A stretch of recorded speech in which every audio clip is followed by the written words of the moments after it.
Hello बच्चों, नमस्कार। Good morning. कैसे हैं आप सभी लोग? उम्मीद करता हूँ बहुत अच्छे होंगे। तो एलसीएम एचसीएफ आज चैप्टर हम शुरू करने वाले हैं भाई। और मैं कहूँ आपके एग्जाम पॉइंट ऑफ व्यू से बहुत ही ज़्यादा इम्पोर्टेंट चैप्टर ये होने वाला है। लघुत्तम समापवर्त्य और महत्तम समापवर्तक। बहुत डिटेल में, बहुत बेसिक से मैं आपको सिखाऊंगा। बेशक इसमें एक या दो क्लास एक्स्ट्रा हो जाएं, डजेंट मैटर, लेकिन हम इसे बहुत डिटेल में पढ़ेंगे। ओके। गुड मॉर्निंग भाई, जय हिंद। आप ऑफिस कितने बजे जाते हो? क्यों भाई, घेराव करना है क्या? चलने दो यार, चल रहा है सिस्टम ऐसे ही। जाऊंगा आपकी क्लास के बाद, 12 साढ़े 12 बजे ऑफिस पहुंच जाऊंगा मैं। क्यों, कैसे इतनी लेट क्यों, ये क्वेश्चन कोई नहीं करेगा। जैसे चल रहा है चलने दो। ठीक है। आप लोगों के लिए थोड़ा सा रिक्वेस्ट करके टाइम एक्स्ट्रा मांगा हुआ है मैंने।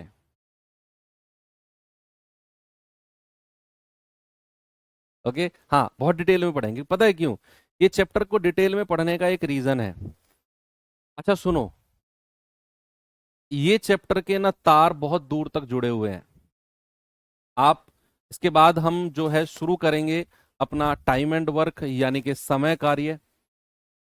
और वो चैप्टर भी आपके लिए कहीं ना कहीं एलसीएम के ऊपर बेस्ड होने वाला है। तो वहां भी इसके बहुत सारे फायदे हमको मिलेंगे।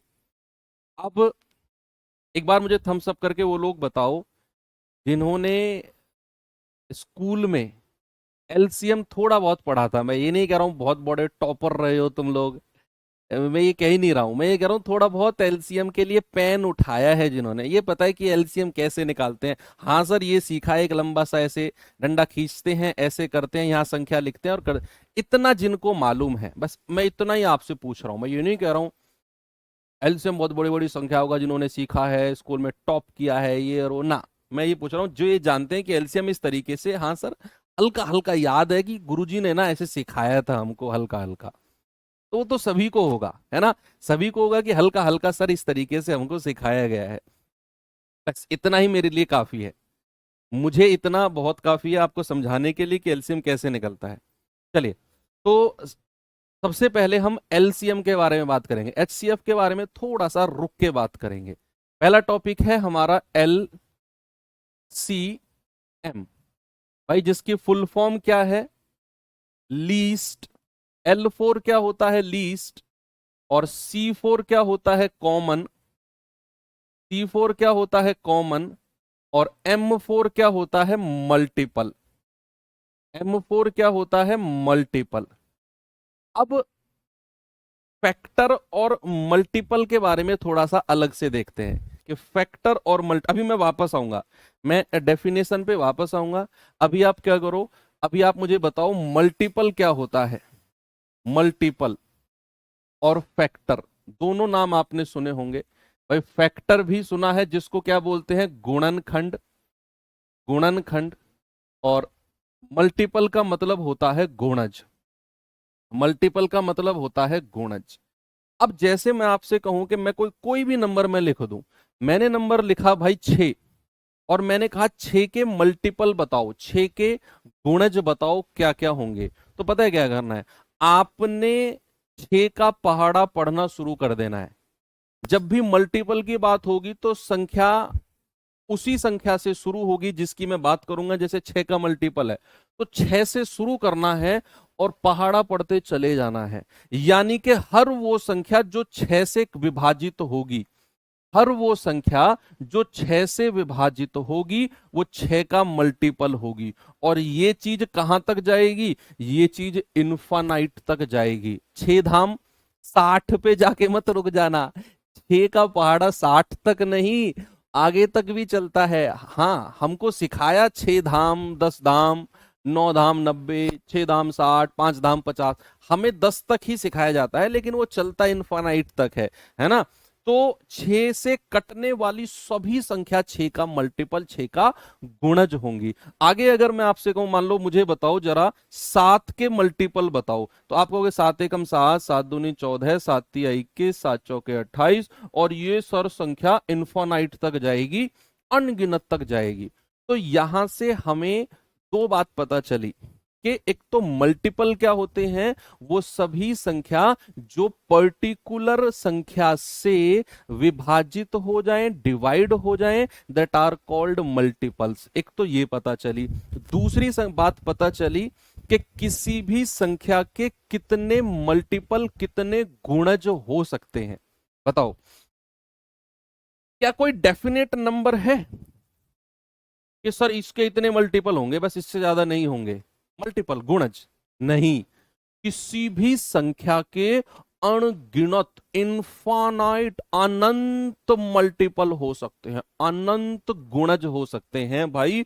मतलब अगर मैं आपसे कहूं 6 से कटने वाली संख्या बताओ कितनी होंगी, आप कहोगे सर अनंत तक चलते चले जाओ, आपको 6 से कटने वाली संख्या मिलती चली जाएंगी। तो किसी भी संख्या के अनंत गुणज हो सकते हैं, अनंत, इनफानाइट। ठीक है, लेकिन अगर मैं बात करूंगा फैक्टर की, गुणनखंड की, सपोज मैंने कहा 6 और 6 का गुणनखंड बताओ, तो आपको वो संख्या बतानी है जिनके पहाड़े में 6 आता हो, जिनके टेबल में 6 आता हो, वो संख्या बतानी है। बताओ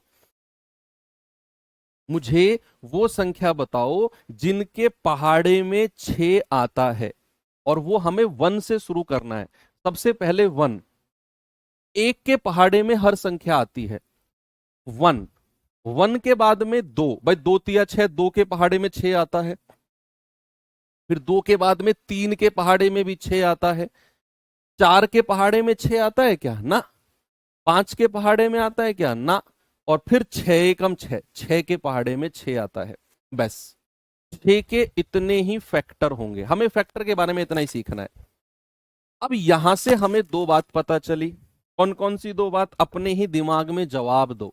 यहां से सर हमें दो बात पता चली। एक तो कि फैक्टर का मतलब है वो संख्या जो पर्टिकुलर संख्या, पर्टिकुलर यानी कि 6 जैसे मैंने बोल दी, पर्टिकुलर संख्या को विभाजित कर दें। जैसे 6 को विभाजित करने वाली संख्या है 1, 2, 3 और 6। और दूसरी बात पता चली कि किसी भी संख्या के फाइनाइट, फाइनाइट का मतलब है फाइनाइट फैक्टर होते हैं। फाइनाइट फैक्टर होते हैं का मतलब है कि किसी भी संख्या के जो गुणनखंड होंगे ना, वो लिमिटेड होंगे, उनको हम काउंट कर सकते हैं। बस दो बात है कि जैसे 6 को विभाजित करने वाली संख्या ये रही, और 6 से विभाजित होने वाली संख्या ये रही। 6 से विभाजित होने वाली संख्या अनंत हो सकती है, और 6 को विभाजित करने वाली संख्या लिमिटेड है। तो फैक्टर, गुणनखंड फाइनाइट होते हैं जिनको हम गिन सकते हैं, और मल्टीपल यानी कि गुणज अनफाइनाइट होते हैं, हम गिन नहीं सकते हैं। दोनों में डिफरेंस आपको पता चल गया? यस, बिल्कुल पता चल गया। अब मैं वापस आता हूं। LCM, L for least, C for common, और M फॉर मल्टीपल। मल्टीपल की हिंदी क्या होती है बच्चा? गुणज। क्या होती है? गुणज। कॉमन की हिंदी क्या होती है? समान। क्या होती है? समान। और लीस्ट की मतलब क्या होती है? ये सबसे इंपॉर्टेंट वर्ड है, यही वर्ड है जो आपको एलसीएम सिखा के चला जाएगा। लीस्ट का मतलब होता है सबसे छोटा। क्या होता है बच्चा? सबसे छोटा। अब आप इसे पीछे से पढ़ो, आगे से नहीं, पीछे से पढ़ो, और 3 बार पढ़ो पीछे से। आप पढ़ोगे पीछे से, गुणज है, गुणज है, समान है, और सबसे छोटा है। गुणज है, समान है, सबसे छोटा है। अब 2 बार आगे से पढ़ो, सबसे छोटा, समान, गुणज। सबसे छोटा होना चाहिए, समान होना चाहिए, और गुणज होना चाहिए। ठीक गए आप एलसीएम। इसको थोड़ा सा मैथमेटिकल लैंग्वेज में ऐसे बोल दिया जाता है, लघुत्तम, लघुत्तम समापवर्त्य। ऐसे इसको थोड़ा सा मैथमेटिकल लैंग्वेज में बोल दिया जाता है, हालांकि है कुछ नहीं। ठीक है, सबसे छोटा समान गुणज, ऐसी ये बात ध्यान रखनी है। और इसी को हम अब एग्जाम्पल के माध्यम से समझेंगे।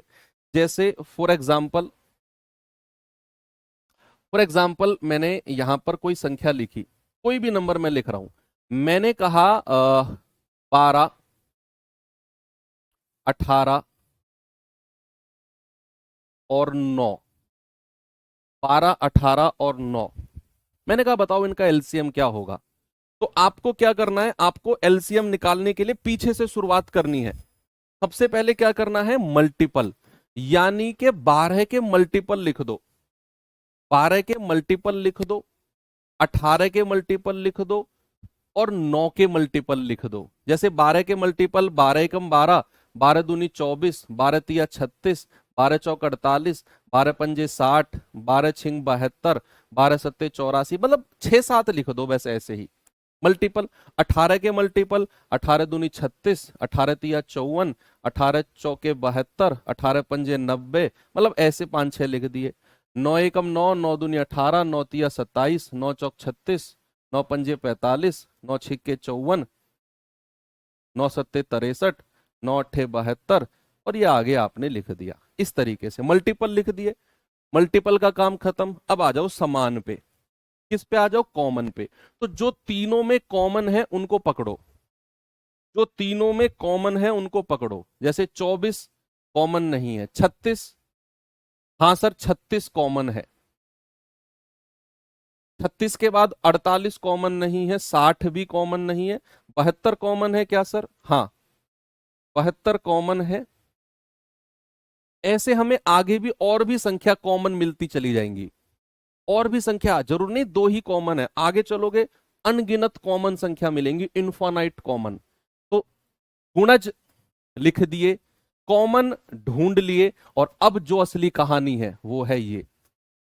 असली कहानी क्या है, असली कहानी है लीस्ट, सबसे छोटा, सबसे छोटा होना चाहिए। तो लीस्ट कौन सा है, 72 और 36 में, 36 72 है, तो यही मेरा एलसीएम हो जाएगा 36। बचा, आपको हो सकता है आज थोड़ा एहसास फील हुआ हो कि हाँ यार एलसीएम का मतलब क्या होता है। अभी तक एलसीएम आपने निकालना सीखा होगा, लेकिन आज आपको फील हुआ होगा कि व्हाट इज एलसीएम। मल्टीपल होना चाहिए, कॉमन होना चाहिए, लीस्ट सबसे छोटा होना चाहिए। निकाल दिया 36। अब आपके दिमाग में आएगा कि क्या सर हम इसी तरीके से निकालेंगे क्या, हमारे एग्जाम में आ गया तो क्या ऐसे मल्टीपल लिखेंगे फिर ऐसे सर्कल परकल करेंगे क्या, नहीं। ये तो जस्ट आपको बताने के लिए है, जस्ट आपको समझाने के लिए मैंने लिखा है। एलसीएम निकालने का दो तरीका होता है। एक तो अगर आसान संख्या दे रखी हो तो एक मेथड है, और अगर थोड़ी सी बड़ी संख्या और अजीबो गरीब संख्या दे रखी हो तो फिर आपका वही ट्रेडिशनल मेथड जिसके बारे में मैंने आपको क्लास के शुरू में पूछा था कि भाई कुछ याद है क्या कि गुरुजी कैसे एलसीएम निकालना सिखाते थे, फिर अपना वही मेथड। यही दो, इनके अलावा होते तो कई सारे मेथड हैं, लेकिन मैं सबको फर्जी मेथड मानता हूं, कोई जरूरत नहीं है इधर उधर मेथड भागने की। आपसे वो डायरेक्ट क्वेश्चन भी नहीं कहेगा कि बताओ 36 72 78 का एलसीएम, नहीं पूछेगा। आजकल वो सवाल आने बंद हो गए कि 100 200 300 का एलसीएम बताओ। भाई ये सवाल आ गया तो फिर कंपटीशन किस बात का। सवाल कैसे बनते हैं एलसीएम में, ऐसे एचसीएफ में कैसे, उसके लिए पूरा हमारा ये वीक है, इस वीक में हम एलसीएम एचसीएफ भी पढ़ेंगे पूरा। अभी तो हम बेसिक एलसीएम निकालना सीख रहे हैं। सपोज मैंने आपसे बोला कि 6 12 और 18, इनका एलसीएम बताना है हमें।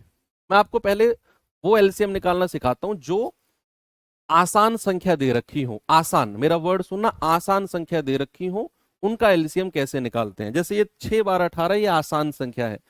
अब एलसीएम कैसे निकालना है, इनमें सबसे बड़ी संख्या कौन सी है, और जो तरीका मैं अब आपको बता रहा हूं ना, ये आपके टाइम एंड वर्क चैप्टर में ना रामबाण साबित होगा। टाइम एंड वर्क में मैं कह रहा हूं उंगलियों पे एलसीएम निकालोगे आप, क्योंकि वहां सारी संख्या ऐसी ही मिलेंगी आपको टाइम एंड वर्क में। तो तरीका क्या है, सबसे बड़ी संख्या ढूंढो, वो दिखी 18। आपने इन तीनों में सबसे बड़ी संख्या ढूंढ ली। अब इस सबसे बड़ी संख्या का पहाड़ा पढ़ना शुरू करो और वहां जाके रुक जाना जो 12 के पहाड़े में भी आती हो और 6 के पहाड़े में भी आती हो, वही आपका एलसीएम होगा। जैसे बड़ी संख्या 18 है तो 18 एकम 18, क्या 12 के पहाड़े में 18 आता है, नहीं सर, एलसीएम नहीं होगा। 18 दूनी 36, क्या 12 के पहाड़े में आता है? 12 तिया 36, 6 छिंग 36, यही एलसीएम होगा। बस ये टाइम एंड वर्क में रामबाण साबित होने वाला है। चलो और आगे चलता हूं। जैसे 14, 28 और 42, मैंने 3 संख्या आपको दी, 14, 28 और 42। जरा बताना इनका एलसीएम क्या होगा। सबसे बड़ी संख्या से शुरू करना है, सबसे बड़ी संख्या का पहाड़ा पढ़ना। भाई 42 एकम 42, क्या 28 के पहाड़े में आता है? नहीं सर। 42 दूनी 84, क्या 28 के पहाड़े में आता है? 28 तिया 84 और 14 छिंग 84, यही एलसीएम हो जाएगा। आसान संख्या होगा, यही हमारा एलसीएम हो जाएगा। जैसे मैं आपसे कहूं कि 15, 24 और 30, बताओ मुझे इनका एलसीएम क्या होगा। सबसे बड़ी संख्या को पकड़ो। सबसे बड़ी संख्या क्या है बच्चा? 30 है। 30 का पहाड़ा पढ़ना शुरू कर दो। 30 एकम 30, 24 के पहाड़े में नहीं आता। 30 दूनी 60, 24 के पहाड़े में नहीं आता। 30 तिया 90, 24 के पहाड़े में नहीं आता। 30 चौके 120, 24 पंजे 120, 15 अट्ठे 120, यही एलसीएम हो जाएगा 120। ठीक है, तो इस तरीके से आप जो कॉमन संख्या है, बेसिक संख्या है, उनका एलसीएम निकाल सकते हो। अब ट्रेडिशनल मेथड क्या है? वही पुराना मेथड जो अक्सर हमें छठी सातवीं क्लास, पांचवी छठी क्लास से गुरुजी सिखाते हुए आए थे, वो अब यहां पर आपको यूज में लेना है। उसका छोटा छोटा काम आएगा हमें। जैसे फॉर एग्जांपल यही मैं 6, 12, 18 से ही शुरुआत करता हूं। 6, 12, 18, एक लाइन ऐसे खींचनी है, एक ऐसे खींचनी है, और सबसे छोटी संख्या से स्टार्ट कर देना है काटने से। जैसे मुझे पता है 6, 12, 18, भैया 2 से स्टार्ट कर दूं मैं। 2 तिया 6, 2 छिक्के 12 और 2 नाम 18। फिर 2 से कटने वाली कोई एक संख्या तो होगी, 6 है, 2 लिख दो। 3 को ऐसे ही लिख दो, 2 से नहीं कट रहा, 2 तिया 6, और 9 को भी ऐसे ही लिख दो क्योंकि ये भी 2 से नहीं कटा। जो संख्या नहीं कटे उसको ऐसे ही उतार लो। फिर अब 2 से नहीं कटने वाली है कोई भी संख्या, 3 ले लो। 3 एकम 3, 3 एकम 3 और 3 तिया 9। अब फिर 3 ले लो, 1, 1 और 3 एकम 3। लास्ट में 1 1 1 आना चाहिए। अब जो इधर संख्या है इनको आपस में मल्टीप्लाई कर दो। 2 गुणा 2 गुणा 3 गुणा 3, 2 दूनी 4 तिया 12 तिया 36, ये हमारा एलसीएम हो गया। ये हमारा लीस्ट कॉमन मल्टीपल हो गया। ठीक है, अब जैसे 14, 28, 42 है। 14, 28, 42। अब देखो आप इसे 2 से भी शुरू कर सकते हो। आप क्या कर सकते हो? 2 से भी शुरू कर सकते हो। और आप एक और काम कर सकते हो। मुझे पता है ये तीनों संख्या 14 से कटती हैं। ये दूसरा जो तरीका है ना, उसके लिए कंडीशन है, तीनों संख्या कटनी चाहिए। जैसे 14 से तीनों संख्या कटती हैं तो आप 14 से भी शुरू कर सकते हो। आप 2 से ही करो पहले तो। 2 सत्ते 14, 2 14 28, 2 दूनी 4, 2 एकम 2। फिर 2 से जाएंगे, 7 को ऐसे ही लिख दो, 2 सत्ते 14, 21 ऐसे ही लिख दो। अब 7 से जाओ या 3 से चले जाओ, 3 से कटने वाली एक संख्या है तो 7, 7 और 3 सत्ते 21। अब 7 से चले जाओ, 1, 1 और 1, गुणा कर दो। 2 दूनी 4 तिया 12, 12 सत्ते 84, ये हमारा एलसीएम आ गया। ये हमारा वही ट्रेडिशनल मेथड है, वही पुराना मेथड है जो हमें स्कूलों में सिखाया जाता था, और आपको यही सीखना है। कोई ऐसा अलग तोड़ू फोड़ू नहीं सीखना यहाँ पर, बस इतना ही आपको आना चाहिए। बाकी इसकी जरूरत तो खास हमें पढ़ने वाली है नहीं, बहुत कम पड़ेगी। ठीक है भैया, इसका भी आप ऐसे निकाल सकते हो। तो एलसीएम आपको निकालना आ गया, कोई प्रॉब्लम नहीं है। क्या मैं आपको सवालों की तरफ लेकर चल सकता हूं? यस। उससे पहले एक चीज आप मुझे बताओ, थोड़ा सा आपको मैं फील कराना चाहता हूं। एग्जाम्पल आपके सामने है, यहां से शुरू करता हूं, सामने देखो प्लीज। मुझे पता है 15, 24 और 30 का एलसीएम कितना आया है? 120। अब जो 120 एलसीएम आया है, क्या ये 30 के पहाड़े में आता है? 30 से भी कटता है? 3 चौके 12, हाँ जी सर। क्या ये 24 से भी कटता है? 24 पंजे 120, हाँ जी सर। क्या ये 15 से भी कटता है? 15 अट्ठे 120, हाँ जी सर बिल्कुल। क्या जो इनका पहाड़ा 84 एलसीएम 84 है, 42 से कटेगा? 42 दूनी 84, 28 तिया 84, 14 छिंग 84, हाँ जी सर। ऐसे ही क्या जो 36 है ये 18 से भी कटेगा? 18 दूनी 36, 12 तिया 36 और 6 छिंग 36, हाँ जी सर। मतलब एक बात हम समझे कि अगर मैं किन्हीं संख्याओं का एलसीएम ले रहा हूं तो जो मेरा एलसीएम होगा ना वो सारी संख्याओं से डिवाइड होगा, वो सारी संख्याओं से विभाजित होगा। यस और नो। जैसे मैं एक एग्जांपल अगर आपको दूं, मैंने आपसे बोला कि भाई 10, 12 और 15 का एलसीएम, मैं ऑप्शन दे रहा हूं, ऑप्शन सुनना, ऑप्शन से करना, अलग से मत बताओ। 40, 50, 60 और 120, ये मैंने ऑप्शन दिया आपको। मैंने कहा बताओ एलसीएम क्या होगा। अब ऑप्शन से करेंगे। मैंने कहा कि इन संख्याओं का जो एलसीएम होगा वो तीनों संख्याओं से कटेगा, तीनों के पहाड़े में आना चाहिए। क्या हमारा 40 10 से कटता है? 10 चौके 40, हाँ। क्या 12 से कटता है? 12 तिया 36, 12 चौक 48, नहीं सर। ए ऑप्शन आंसर नहीं होगा। 50 पे आ जाओ। 10 से कटेगा? हाँ जी सर। 12 से कटेगा क्या 50? 12 चौक 48, 12 पंजे 60, नहीं सर, हटा दो। आगे आ जाओ। 10 से कटेगा? 10 छिक्के 60, 12 पंजे 60 और 15 चौके 60। अभी चौथे ऑप्शन पे और आ जाओ। 10 से कटेगा? हाँ जी सर। 12 धाम 120, 15 अट्ठे 120। यानी कि ऑप्शन सी और ऑप्शन डी दोनों ऑप्शन ऐसे मिल गए जो इन तीनों संख्या से कटते हैं। लेकिन लेकिन हमें चाहिए क्या? हमें तो लीस्ट कॉमन मल्टीपल चाहिए, सबसे छोटी संख्या हमको चाहिए बच्चे, लीस्ट सबसे छोटी। तो ये दोनों संख्या बेशक इन तीनों से कटी, लेकिन हमें छोटे वाली चाहिए। हमारा आंसर क्या होगा? 60 होगा, ये नहीं होगा। इस तरीके से आप ऑप्शन से सवालों को उड़ा सकते हो। और मुझे भरोसा है अब मैं जो सवाल आपको देने वाला हूं सारी तिगड़मबाजी आप लगाओगे उसमें। टाइप 1 में शुरू कर रहा हूं बच्चे। टाइप 1 का पहला क्वेश्चन है, जरा देखना ये।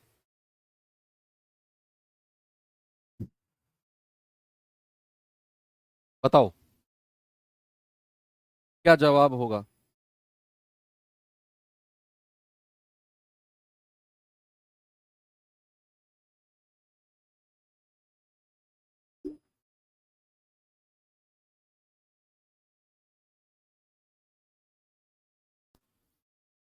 कह रहा है 12 18 20 25 का एलसीएम क्या होगा?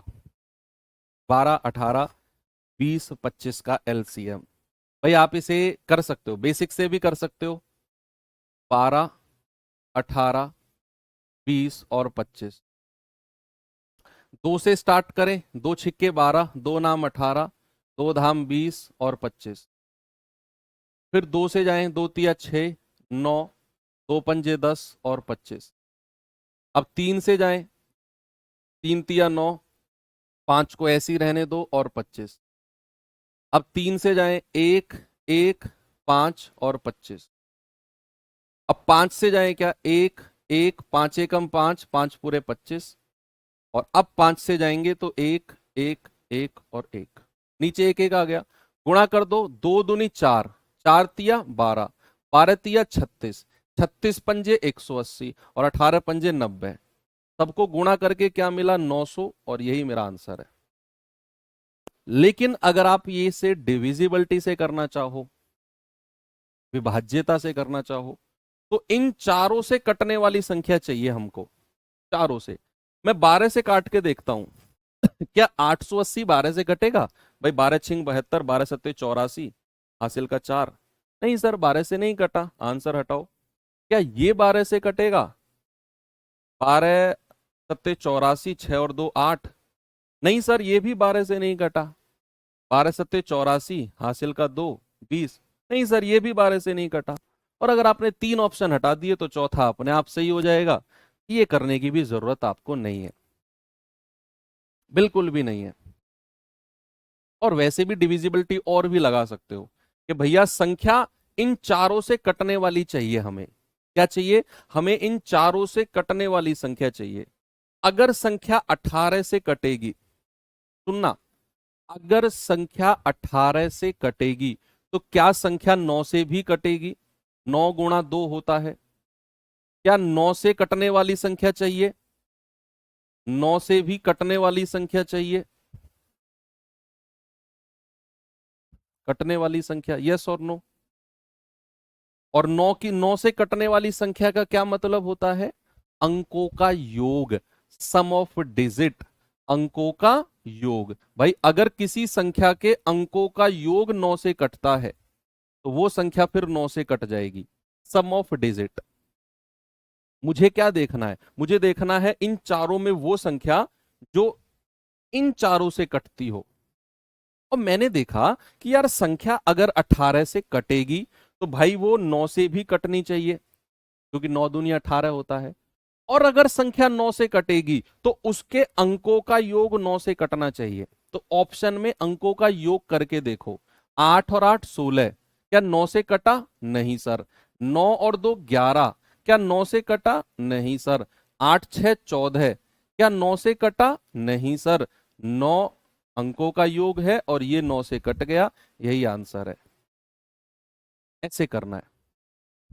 ओके, चलो आगे चलते हैं अगले सवाल पे। ये सवाल देखिए भाई जरा, बताओ जल्दी से जवाब।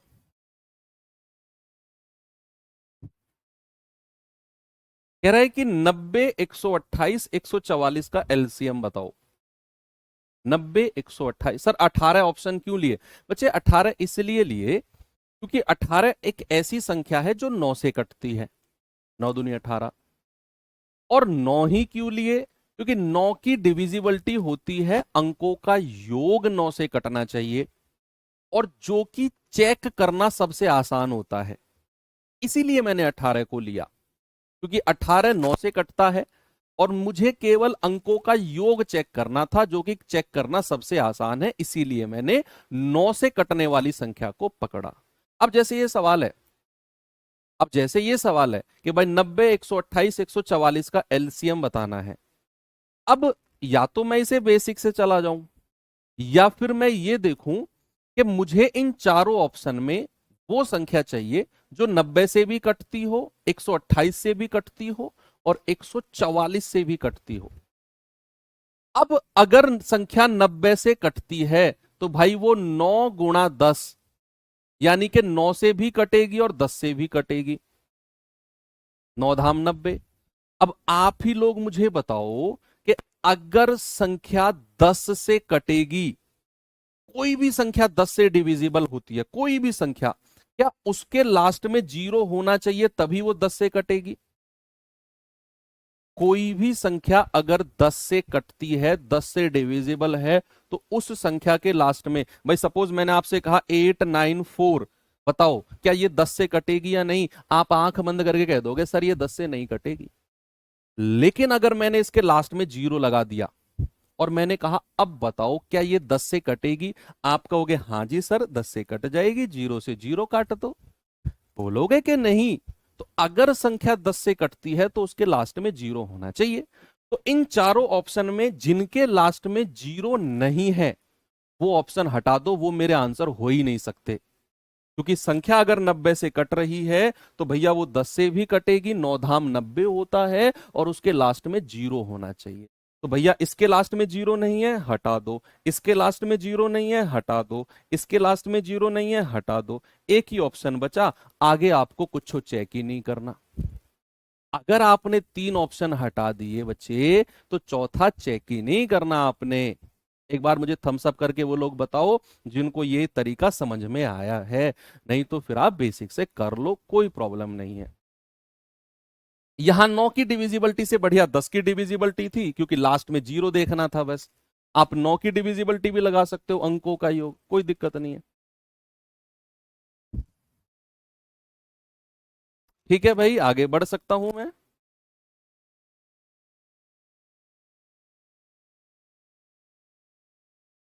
चल सकते हैं ना आगे? ठीक है, बेसिक से आप कर लोगे ना इसे, 90 128 और 144 ऐसे लिख के। भाई 2 से चले जाओ, 45 बार जाएगा, 2 छिक्के 12, 2 चौके 8, 2 सत्ते 14, 2 दूनी 4, फिर ये 45 तो ऐसे ही आ जाएगा, ये 32, ये आएगा आपका 2 तिया 6, 2 छिक्के 12, फिर 2 से आ जाओ 45, 16 और 18, फिर 2 से आ जाओ 45, 2 अट्ठे 16, 2 नाम 18। अब 3 से आ जाओ, 3 से 15 बार जाएगा, ये 8 ऐसे ही लिख दो, 3 तिया 9। अब 3 से आ जाओ, 3 पंजे 15, ये 8 ऐसे ही लिख दो, 3 एकम 3। अब 5 से आ जाओ, 5 एकम 5, 8 और 1। और अब 8 से आ जाओ, 1 1 1। बस इनकी गुणा कर देना, आपको आपका एलसीएम मिल जाएगा, अगर आप बेसिक से जाना चाहते हो। ठीक है, आगे चलें। ओके, चलो इसका जवाब बताओ जल्दी से मुझे।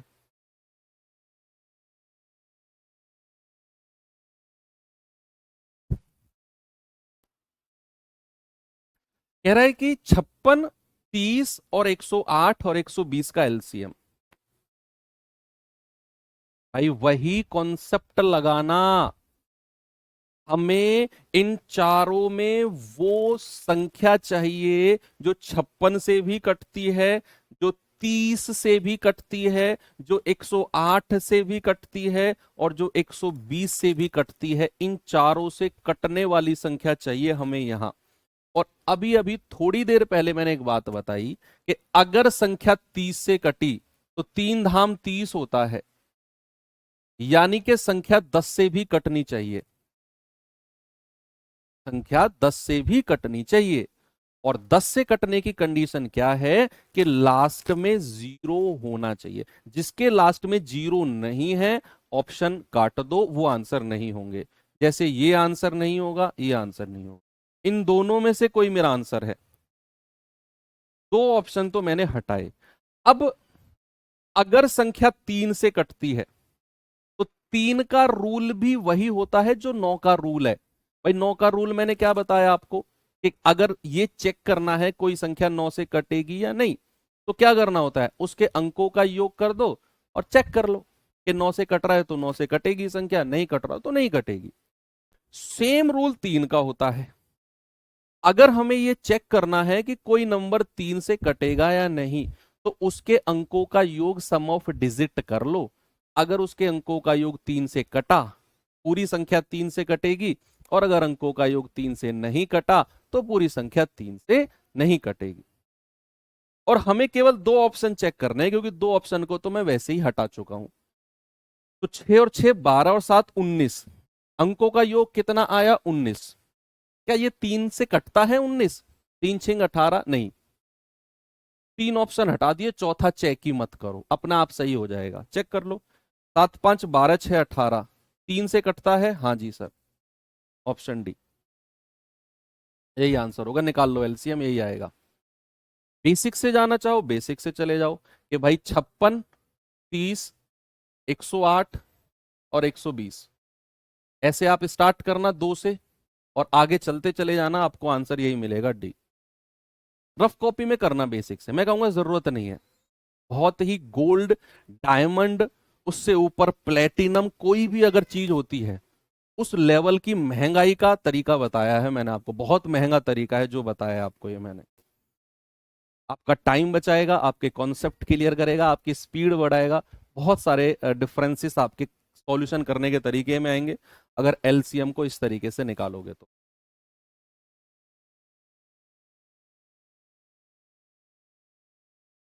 अगर आप किसी सवाल को ऑप्शन, देखो ये बात तो आप अपने सिलेक्शन तक नोट कर लो, अगर आप किसी सवाल को ऑप्शन से कर रहे हो तो उसके उसमें सही आंसर मत ढूंढो कि सही क्या है, उसमें आपने क्या ढूंढना है, गलत आंसर क्या है।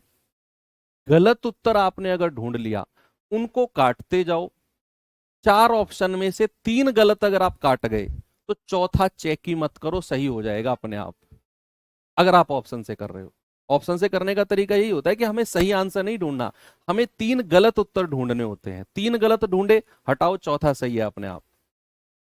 ओके, ठीक है, आगे बढ़ता हूं। अगला सवाल ये रहा, बताओ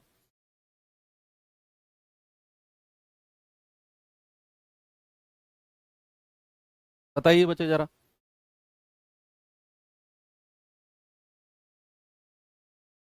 वेरी गुड। क्या एनर्जी है तुम लोगों की यार, मजा आ गया। पता है इससे ज्यादा मजा मुझे कब आता है? जैसे यूपी वाले सिलेक्टेड बच्चे हैं, ये तो अब जाएंगे।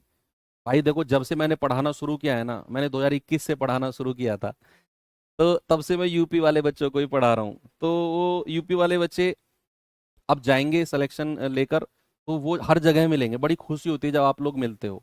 एसएससी जीडी वाले जो बच्चे होते हैं, ये तो हर साल हम लोग निकालते हैं इनको, तो हर साल क्लियर करके जाते हैं। तो कहीं भी मैं जाऊं, चाहे एयरपोर्ट पे जाऊं, चाहे कहीं भी, वो मुझे मिल जाए जीडी वाले बच्चे, तो मतलब एक अलग ही अट्रैक्शन होती है। दौड़ के आते हैं, मिलते हैं, तो वो चीज़ बहुत अच्छी लगती है आप लोगों की, है ना। तो जो एनर्जी अब कमेंट में दिख रही है, इसका डबल ट्रिपल एनर्जी होती है उस टाइम पर। और मैं चाहता हूँ कि आप लोग भी ऐसे कहीं मिलो मुझे सिलेक्शन होने के बाद, और अब मुझसे कहोगे सर हम आपसे उस बैच में पढ़े थे।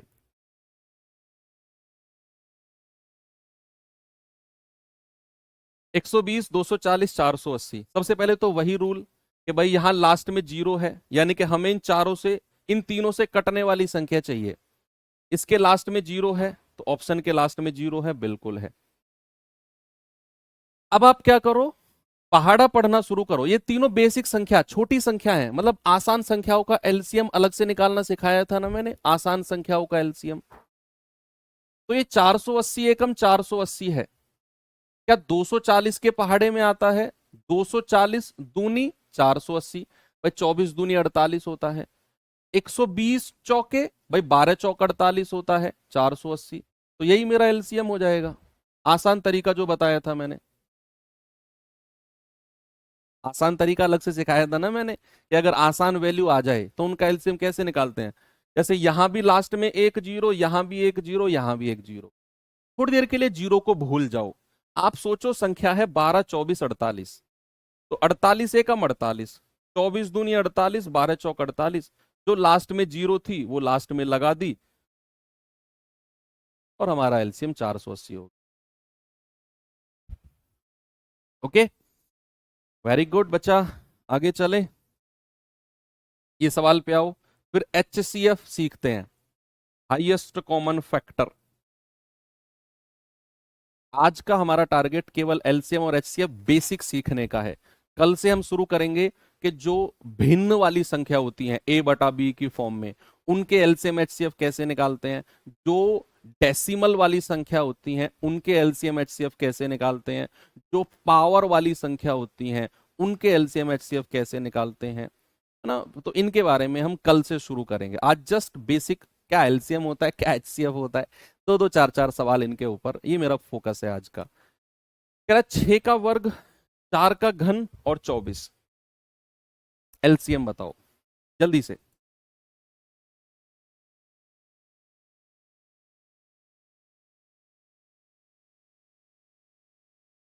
भाई 6 का स्क्वायर, 6 का वर्ग होता है ये, 4 का घन होता है ये, और 24। 6 का स्क्वायर 36, 4 का वर्ग 64, और 24।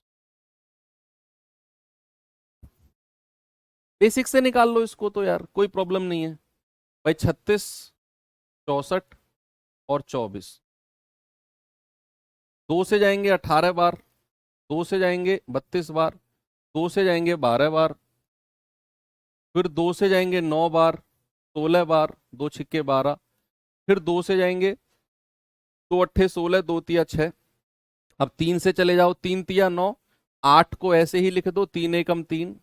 अब तीन से आ जाओ एक, 8 1, और अब 8 से आ जाओ एक, एक और एक। गुणा करेंगे, दो दूनी चार, दूनी 8 तिया 24 तिया 72, 72 गुणा 8, 8 दूनी 16, 8 सत्ते 56 और एक 57। कितना एलसीएम आ गया? 576।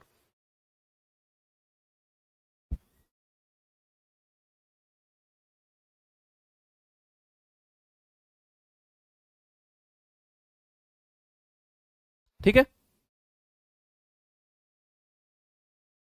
चलिए अब हम आते हैं टाइप टू, और टाइप टू में सीखते हैं एचसीएफ। ठीक है भाई, एलसीएम को बहुत डिटेल में हम लोगों ने देखा, और अब आते हैं हम HCF, इसका थोड़ा ऑपरेशन, इसका चीर फाड़ करते हैं। किसका? HCF का। H4C4F4। H4 होता है बच्चा हाईएस्ट, हाईएस्ट। C4 अगेन वही कॉमन, और F4 मैं बता चुका हूं आपको, फैक्टर। क्या बता चुका हूं? फैक्टर। हिंदी में अगर मैं बात करूं तो हाईएस्ट का मतलब होता है सबसे बड़ा, सबसे बड़ा। कॉमन का मतलब होता है समान, और फैक्टर का मतलब होता है गुणनखंड। मैं आपको फैक्टर बता चुका हूं ना, क्या होता है फैक्टर। किसी भी संख्या के फैक्टर लिमिटेड होते हैं, है ना, लिमिटेड, जिनको गिन सकते हैं हम। तो इसको थोड़ा सा मैथमेटिकल लैंग्वेज में ऐसे भी लिख सकते हैं, महत्तम समापवर्तक। महत्तम समापवर्तक, ऐसे भी इसको लिख सकते हैं। ठीक है। तो GCF भी लिखा जाता है कहीं कहीं, ग्रेटेस्ट कॉमन फैक्टर, GCF, है ना। GCF भी बहुत सारे लोगों ने इसको देखा होगा कहीं लिखा हुआ। GCF भी लिखा जाता है, ग्रेटेस्ट कॉमन फैक्टर। तो अब एलसीएम की तरह ही सीखना है इसको भी। एलसीएम की तरह सबसे लास्ट से पढ़ो। गुणनखंड होना चाहिए, कॉमन होना चाहिए, और हाईएस्ट होना चाहिए। सबसे बड़ा होना चाहिए, गुणनखंड होना चाहिए, कॉमन होना चाहिए। एग्जाम्पल के माध्यम से समझे। चलिए एग्जाम्पल देखते हैं। सपोज मैंने आपसे बोला 12, 15 और मान लो 12, 24 और 36। मैंने बोला 12, 24 और 36। मैंने कहा HCF बताओ, और HCF निकालने का तो ऐसा तोड़ू फोड़ू घमासान तरीका बता दूंगा, आपको कुछ करना ही नहीं है। बस डिफरेंस देखना है और उसी से रिलेट करना है। HCF जहां भी निकालने को आएगा ना, आपके कान जो खड़े हो जाएंगे आगे से, कहेंगे यार मजा आ गया, ये तो बहुत आसान है HCF निकालना। तो लेकिन उससे पहले सीखो बेसिक कैसे निकलते हैं। भाई 12, 24 और 36, सबसे पहले ना इनके फैक्टर से देखो। फैक्टर, फैक्टर क्या क्या है भाई? 12 के फैक्टर क्या है? 1 से स्टार्ट करो। वो संख्या जिनके पहाड़े में, जिनके टेबल में 12 आता हो। एक के पहाड़े में 12 आता है, दो के पहाड़े में आता है, तीन के में भी आता है, चार के पहाड़े में भी आता है, 6 के में भी आता है, और खुद 12 के पहाड़े में भी आता है। खुद 12 के पहाड़े में भी आता है। 24, 1, 2, 3, 4, 6, 12 और 24। 36, 1, 2, 3, 4, 6, 9, 12 और खुद 36। 12 के बाद 18, सॉरी, 18 और 36। ये इनके फैक्टर्स मैंने लिख दिए। अब हमें क्या करना है भाई? फैक्टर तो हमने लिख दिए, अब हमें देखना है कॉमन।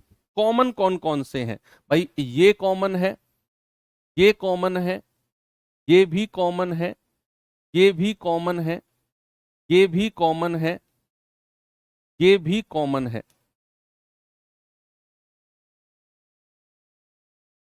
ये भी कॉमन है। लेकिन हमें क्या चाहिए? हमें चाहिए हाईएस्ट। क्या चाहिए बच्चा? हमें चाहिए हाईएस्ट। अच्छा 8 भी है, ठीक है 8 भी लिख दो, कोई बात नहीं, 8 भी लिख दो। नीचे लिख देता हूं चलो मैं 8 को। हमें क्या चाहिए? हाईएस्ट। अब हाईएस्ट होना चाहिए, कॉमन भी होना चाहिए, और फैक्टर भी होना चाहिए। तो हाईएस्ट तो हमें मिल गया 12, 12, 12। तो HCF क्या हो जाएगा? HCF हो जाएगा 12। सबसे बड़ा फैक्टर चाहिए होता है, ग्रेटेस्ट, लीस्ट नहीं, ग्रेटेस्ट। ठीक है, इतनी बात समझ में आ गई। अब जैसे फॉर एग्जाम्पल एक और चीज मैं आपको बताऊंगा। मैंने आपसे बोला कि 8, 12 और 20। 8, 12 और 20 जरा इनका HCF बताओ क्या होगा। 8, 12 और 20 का HCF क्या होगा। फिर इसी में ही मैं वो तोड़ू फोड़ू तरीका आपको बताऊंगा जो आपका टाइम सब कुछ बचा लेगा और आपको ज्यादा मेहनत नहीं करनी पड़ेगी। देखो, एक तो इसका बेसिक तरीका मैं आपको बताता हूं। 8, 12 और 20 ऐसे लिखा आपने, वही एलसीएम वाला तरीका किया। क्या करना है, सुनो, एलसीएम में तो हम कुछ भी लिख देते थे, यहां पर हमें वो संख्या लिखनी है जो इन तीनों से कटती हो। जो इन तीनों से कटती हो वही संख्या यहां पर हम लिखेंगे बच्चा। यहां पर जैसे 2 इन तीनों से कटता है तो 2 लिखेंगे, 2 चौके 8, 2 छिक्के 12 और 2 धाम 20।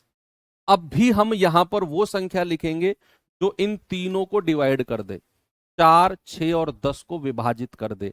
आप कहेंगे सर फिर से 2 लिख लो, 2 दूनी 4, 2 तिया 6 और 2 धाम 10। अब यहां कोई ऐसी संख्या लिख सकते हैं हम जो इन तीनों को काट दे, 2, 3 और 10 को। नहीं सर 1 लिख दो, 1 लिखने से कोई फायदा नहीं है। आप बताओ 1 से बड़ी, 1 से बड़ी क्या कोई ऐसी संख्या है जो यहां लिखूं और इन तीनों को काट दे। नहीं है सर। और अगर नहीं है तो यहीं पर रुक जाओ, जो 2 संख्या मिली है इनको मल्टीप्लाई कर दो बच्चा, यही आपका HCF हो जाएगा। मैं फिर से रिपीट करूं, आप अगर किन्हीं संख्याओं का HCF ले रहे हो तो यहां पर वो संख्या लिखनी है जो इन तीनों को काटे। 2 लिखा, 2 चौके 8, 2 छिक्के 12, 2 धाम 20। फिर यहां वही संख्या लिखनी है जो तीनों को काटे, 2 दूनी 4, 2 तिया 6, 2 पंजे 10। फिर यहां पर हमें वही संख्या लिखनी है जो तीनों को काटे, तीनों को काटनी चाहिए, 5 होगा। हाँ हाँ ठीक है ना, 5 ही तो है। कहां 5 होगा सर, 5 10 की जगह 5 होगा, इस 10 की जगह। भाई दिमाग तो सही है ना तुम्हारा, 5 ही तो लिखा है, 2 3 5।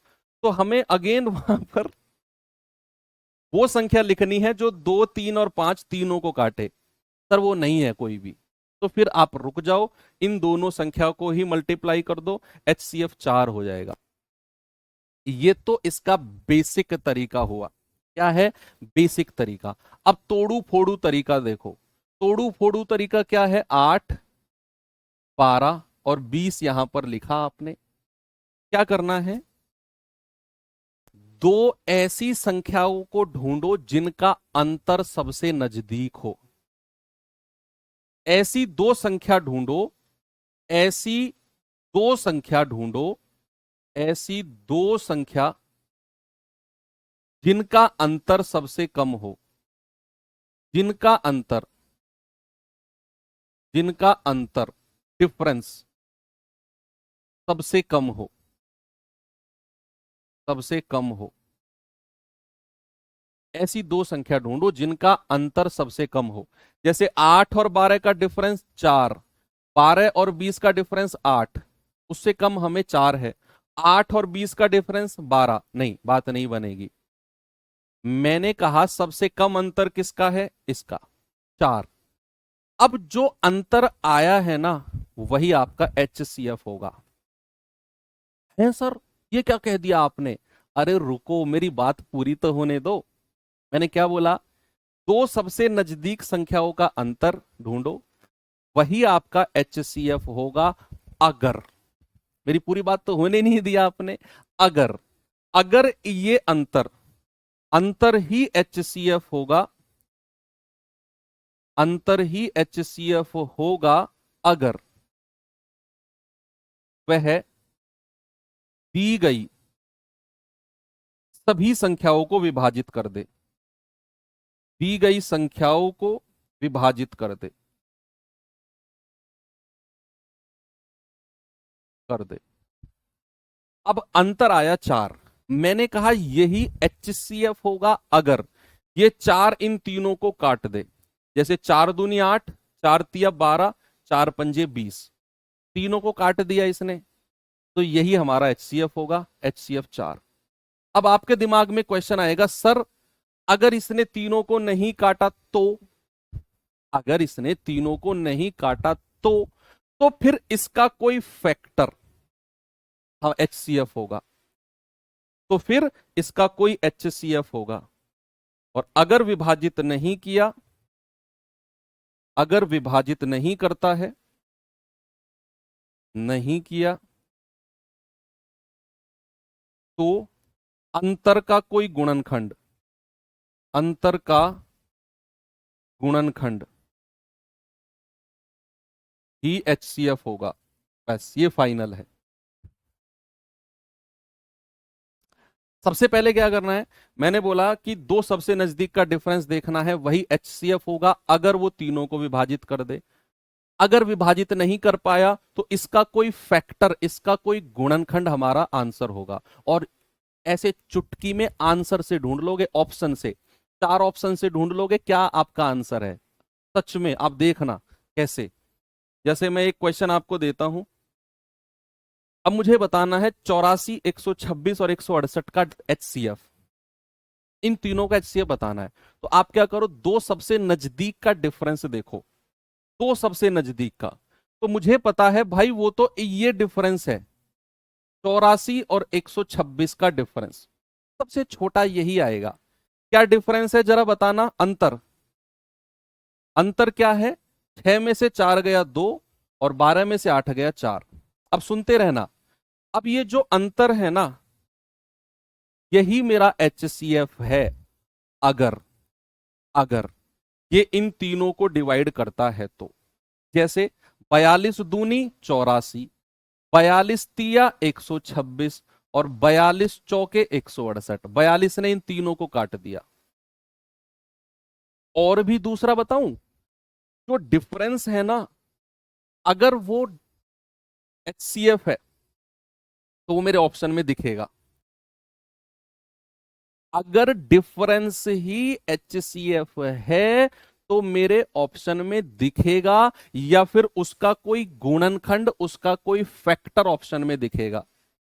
42 का कोई फैक्टर तो ऑप्शन में नहीं है ना भाई, 42 का फैक्टर 21 होता है, 21 दूनी 42, 21 के पहाड़े में 42 आता है, 14 तिया 42, 14 के पहाड़े में आता है। और ये सब हमें ऑप्शन में दिख ही नहीं रहे, और 42 साफ साफ सीधा सीधा हमें ऑप्शन में दिखा, तो यही मेरा आंसर होगा।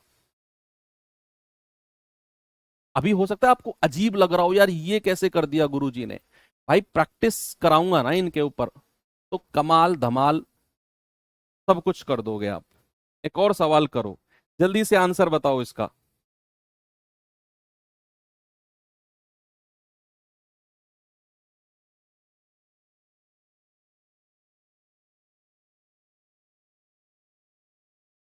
जल्दी से बताओ बच्चे आंसर। 135, 171, 192 का HCF, 135, 171 और 192, दो सबसे नजदीक संख्याओं के डिफरेंस, दो सबसे नजदीक। तो आप सबसे नजदीक देख रहे हो, ये दोनों मुझे सबसे नजदीक दिख रही हैं। 2 में से 1 गया 1, 9 में से 7 गया 2, 21 आ गया। अब 21 ही मेरा HCF होगा अगर ये तीनों को डिवाइड करेगा। आपको तीनों को डिवाइड करके नहीं देखना, आपको ऑप्शन चेक करने हैं कि अगर मेरा 21 HCF है ना, तो वो ऑप्शन में दिखेगा। अब ऑप्शन में तो कहीं है ही नहीं 21, मतलब जो डिफरेंस है 21, ये मेरा HCF नहीं है। फिर इसका कोई फैक्टर मेरा आंसर होगा। तो ऑप्शन से वो संख्या ढूंढो जो, जिसके पहाड़े में 21 आता हो, वही 21 का फैक्टर होगा। भाई क्या 8 के पहाड़े में 21 आता है? नहीं। क्या 10 के पहाड़े में 21 आता है? नहीं। क्या 9 के पहाड़े में 21 आता है? नहीं। क्या 3 के पहाड़े में 21 आता है? Yes sir. तो भैया इसका एक फैक्टर जो होगा वो 3 होगा, और वही मेरा आंसर होगा, वही मेरा HCF होगा। ऑप्शन के हिसाब से मैंने ऐसे चुटकी से आंसर निकाल दिया। एक और सवाल मैं होमवर्क देके जा रहा हूं बच्चा आपको, और कल हम यहीं से शुरुआत करेंगे और मजा आएगा। ठीक है, तो चलिए, आई थिंक आज की क्लास बहुत डिटेल में, बहुत डेप्थ में जाकर हुई है, और कल बढ़ेंगे आगे और भी नई नई चीज देखेंगे। तब तक के लिए थैंक यू, बाय बाय, जय हिंद।